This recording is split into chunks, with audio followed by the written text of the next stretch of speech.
I don't think anyone in this chamber doubts that support for younger people who are out of work is an absolute necessity at this time. And in terms of a wage subsidy, well, that's a concept that we have welcomed. In fact, I think it was our idea. Now, I think one of the fundamental questions is why 928,000 unemployed people over 35 have been deliberately excluded from any new hiring subsidy. If the Prime Minister was serious about kickstarting the economy that he closed down, he wouldn't exclude them. There would be a genuine job creation plan that targets the needs of all the different workers who are impacted. The government's track record on helping young people into education and employment is not a fantastic one.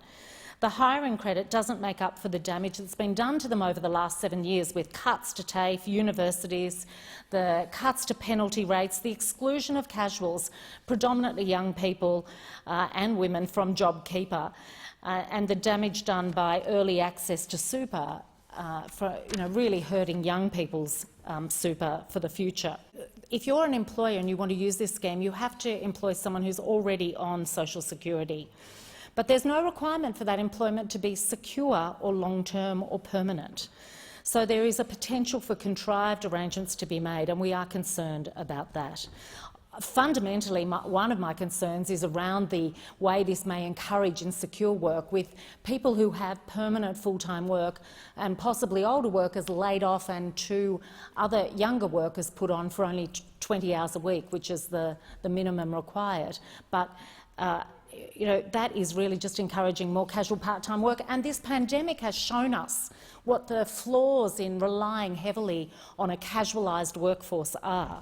When I look at this from a small business perspective, and that's what I've spent 25 years doing, being in small business, I worry about the requirements. As a small business, you have to be off JobKeeper before you can access this subsidy. I've got a lot of businesses in my electorate in the Blue Mountains and Hawkesbury who are worried about the cut-off of JobKeeper. They've been surviving, but they really worry about what will happen to their cash flow when they come off JobKeeper. And to then be told that the only way they can access any extra support is once that happens, is going to, I think, put some stumbling blocks in people's way, and we really want to understand better how that will play out.